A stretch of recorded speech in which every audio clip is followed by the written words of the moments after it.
If you want your Teachers Pay Teachers products to be found in the search, to rank in the search, then this video is for you. I'm going to give you some really actionable tips to make sure that your products aren't pushed to the very bottom of the search results. If you don't know me, I am Lindsay Bowden, and I help teachers just like you start and grow their Teachers Pay Teachers store, as well as sell other types of digital products. So let's get into TPT SEO. Teachers Pay Teachers has their own search algorithm, and they don't release how their algorithm works, and their algorithm changes periodically. And so there's no like 100% true method for ensuring that you rank at number one. But just from like using common sense and being around for a long time, TPT sellers have figured out some of the things that help their products rank in search, and I've seen it with my own products. The main thing is keywords, because it's a search algorithm. So someone is searching for something, that's a keyword. And if your product contains that thing that they're searching for, that phrase, that word, then your product is going to come up in the search. So let's talk about keywords first. So let me just show you what I mean. So let's say, it'll give you some ideas here. Let's say that I search for St. Patrick's Day craft.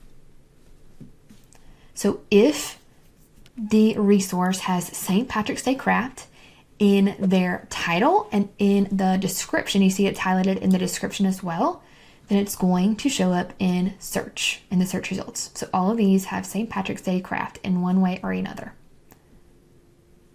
So that's what we want to ensure that we have.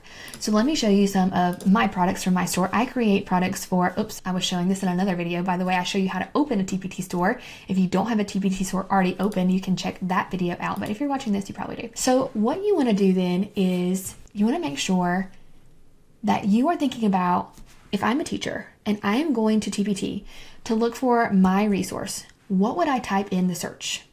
Am I going to type in the subject, the grade level, the type of activity, maybe all three? That's what you want to put in your title. So let me show you this one.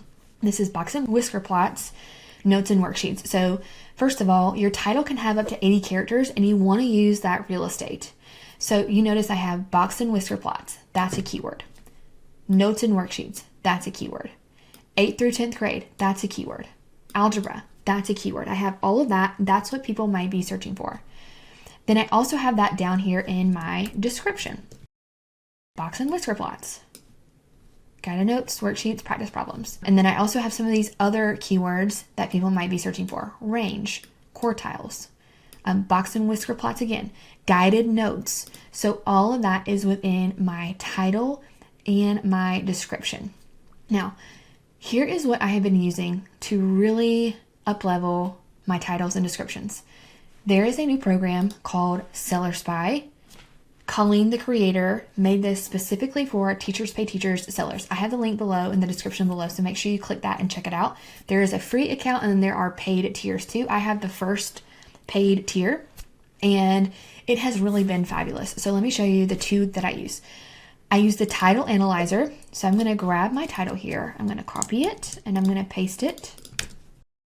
And I'm going to run the title analysis. And what this is going to show me is basically like how good my title is. It's going to show me, do I have the resource type in the title? So like notes and worksheets. Sometimes this one can be weird, because if I put like maybe scavenger hunts, it'll say that I don't. So don't just rely on this one. Do I have the grade level? I do. I have 8th and 10th grade. 8th through 10th grade. Do I have the subject? So like algebra, geometry, 3rd grade. Now, if it's 3rd grade, it might be 3rd grade reading. And then it'll tell me, do I have low competition keywords? And I do. It'll show you that in just a second. It takes a little bit of time. But if you see green, that means this is good. So it'll also give you additional keywords that you could use. So maybe I have box plots in my description as well. Or if I have room in the title, I can add box plots as well. It should pop up Box and Whisker Plots too. Let's give it, there we go. So box and whisker, that's already in my title. That's a low competition keyword. If it's green, that means good. So I want to make sure that that is included. So my title is good. I have a low competition keyword.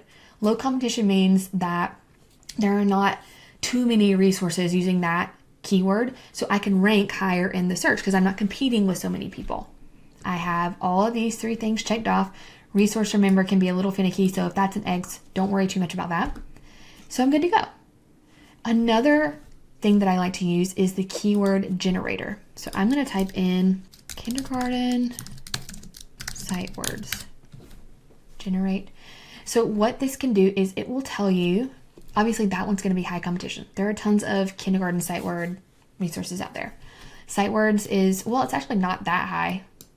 Orange. If it's red, I would definitely stay away from it. Orange kind of depends on like if you already have an established store. But if it's green, that's good. So positional words, kindergarten, I don't know what that means. I don't know what positional words are because I don't teach kindergarten. But what this could tell you is this would be a good type of resource to make because people are searching for it, green, but not that many people have resources about it, green. Same thing here. Sight word sentences with CVC words, kindergarten, green. So what this can do is it can show you what you should be creating and then what not to rank for. So let me just find another one here. So I can show you box and whisker plots. So see how that was green? That's why I wanted to use that one. Now, there's not that many other ways you can say that other than like box plots. And I don't know why box plots don't show up here, but it does show up in the other one. That's why I like to use both. See, now it says green here too. So I would use both title analyzer and keyword generator. So just play around, take some time to find some keywords and use those in your title and in your description. Now, I told you that there were some other ways that I think are helping people rank.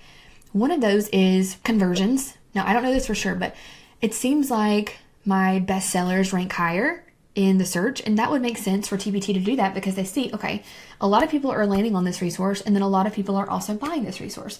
People like this resource. I should show this research more in the search. So how do you make sure that you have high conversion rates?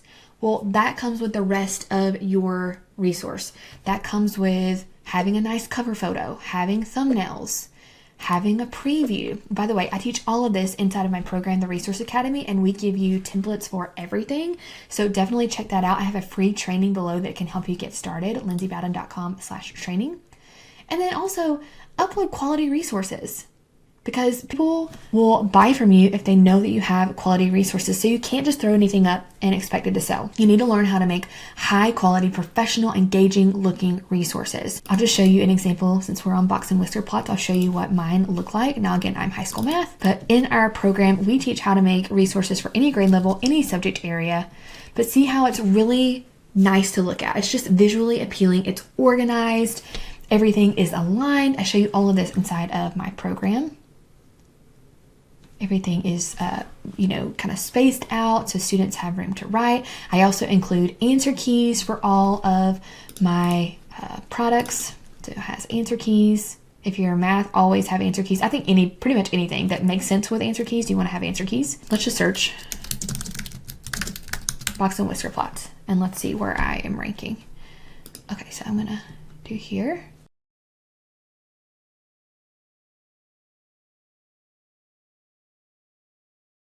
Not ranking here.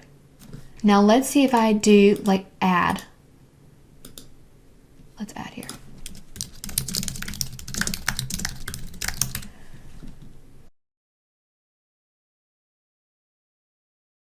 So when people type, because that's a box and whisker plots notes. So when people type in, that's why you want those specific keywords. So I just didn't put box and whisker plots. Box and whisker plots notes. Because that's something that people would be searching for. They're not looking for an activity, they're looking for guided notes, and I'm fourth in the search. So that's why you want to be specific with those keywords and add more than one type of keyword. And again, you can see that there are people ranking above me that have more reviews than me. And so again, the algorithm, we don't know exactly how it works. And then sometimes I'll be first, sometimes I'll be fourth. It changes all the time. So just keep researching your keywords. Keep adding multiple keywords in your titles and descriptions so that you can rank higher in the search. You're doing a great job. Make sure to subscribe to my channel so you don't miss anything, and I'll see you guys next time.